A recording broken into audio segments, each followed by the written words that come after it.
Welcome to 6 TV. Bollywood బడా ప్రొడ్యూసర్లలో ఒకరు దివంగత శ్రీదేవి భర్త బోని కపూర్ గురించి ప్రత్యేకంగా చెప్పాలా? ఎప్పుడు అయినా వివాదాలకు దగ్గరగానే ఉంటాడు. అది ఆయనకు అస్సలు కొత్త కాదు. ఇప్పుడు ఫ్రెష్ గా బోని మరో వివాదంలో చిక్కుకున్నారు. అసలేం జరిగిందంటే ఈ మధ్య ఆయన మైదాన్ అనే సినిమాను నిర్మించారు. ఈ చిత్రంలో సౌత్ బ్యూటీ ప్రియమణి నాయికగా నటించింది. అయితే ఈ సినిమా ప్రీమియర్ ను బాలీవుడ్ చిత్రసీమలోని సెలబ్రిటీల కోసం స్పెషల్ స్క్రీనింగ్ చేశారు. ఆ సమయంలోనే ఒక చిత్రమైన సంఘటన చోటు చేసుకుంది. స్క్రీనింగ్ థియేటర్ బయట బోని కపూర్ అతిథులతో మాట్లాడుతూ ఉన్నారు. అదే టైంలో హీరోయిన్ ప్రియమణి కూడా అక్కడకు చేరుకుంది. చీరలో ప్రియమణి తలుక్కున మెరిసిపోతూ చాలా కలర్ఫుల్ గా కనిపించింది. ఇక ప్రొడ్యూసర్ గా ఉన్న బోని ఆమెకు వెల్కమ్ చెప్పాడు. ఈ సందర్భంగా వారిద్దరూ ఫోటోలకు ఫోజులు ఇవ్వాలంటూ అక్కడి ఫోటోగ్రాఫర్లు రిక్వెస్ట్ చేశారు. దీంతో వారిద్దరు కూడా చట్టుకున్న ఫోజులు ఇచ్చారు.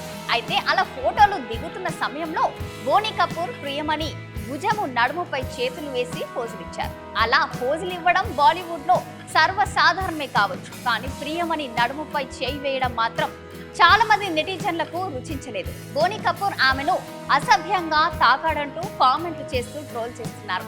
తన ఇద్దరు కూతుర్లు కూడా నటులుగానే ఉన్నారు. అలాంటి వ్యక్తి ఒక నటితో ఇలా నీచంగా ఎలా ప్రవర్తిస్తారంటూ ఫైర్ అవుతున్నారు.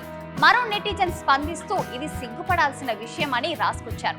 మరో వ్యక్తి అయితే బాలీవుడ్ లో ఇదంతా చాలా కామన్ అని, దానిని అంత భూతద్దంలో చూడాల్సిన అవసరం లేదని మరికొందరు అంటున్నారు. మరిన్ని ఇలాంటి అప్డేట్స్ కోసం చూస్తూనే ఉండండి 6 టీవీ.